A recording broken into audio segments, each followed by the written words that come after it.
আসসালামু আলাইকুম। আসেন এবার মেট্রো ট্রেন না, বুলেট ট্রেন এক্সপিরিয়েন্স শেয়ার করি, যেটা আমি এনজয় করছি চায়নাতে।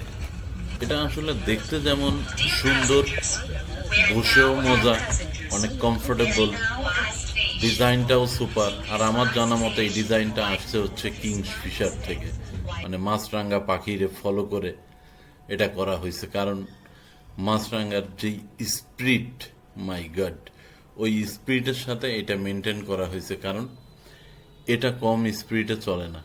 আমি এর স্পিডটা দেখাবো। 300 থেকে 400 কিলোমিটার চলে per hour. It's not a joke. আমি আপনার এই স্পিডটাও দেখাবো। রাউন্ড টিপ ছিল সাংহাই থেকে নানচাং, নানচাং থেকে আবার সাংহাই। আর যখন এটা তার ফুল স্পিডে চলে তখন আউটলুকিং, বাইরের দৃশ্যটা অনেকটা এরকম। কিসের গাড়ির 100-150 কিলোমিটার স্পিডস, এর কাছে এগুলো কিছুই না, সবার আগে যাচ্ছে এবং ফুল স্পিডেই যাচ্ছে। এই মুহূর্তে এটার স্পিড হচ্ছে অলমোস্ট 400 কিলোমিটার পার আওয়ার।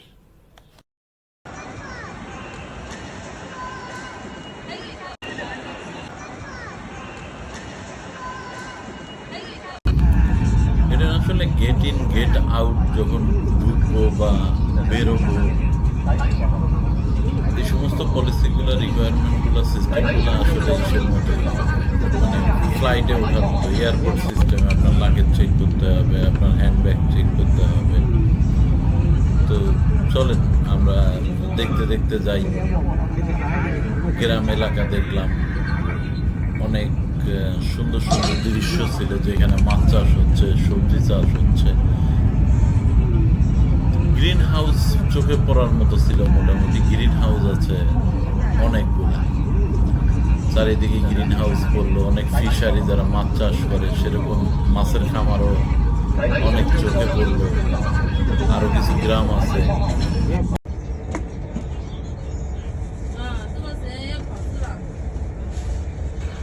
আমি স্পিডটা দেখানোর চেষ্টা করতেছি। আসলে ক্যাবিনে বসে সবসময় স্পিডটা দেখা যায় না, মাঝে মাঝে তারা শো করে, কিন্তু কখন কত স্পিড থাকে এটা তো বোঝা যায় না। তবে 300 থেকে 400-র মধ্যে থাকে। তবে ওই মুহূর্তে আমি যখন ক্যামেরা ধরে রাখছিলাম তখন যে স্পিডটা আসছিল সেটা হচ্ছে এইটা। দেখা যাচ্ছে 10 মিনিট, 20 মিনিট বা 15 মিনিট পর পর একবার শো করে যে স্পিড কত আছে, এর ইনহাউস টেম্পারেচার কত আছে, মানে ক্যাবিন টেম্পারেচার, এবং কয়টা বাজে, বা এরপরে কোন স্টেশনে দাঁড়াবে, এই জিনিসগুলো দেখায়। তখন আমি আর কি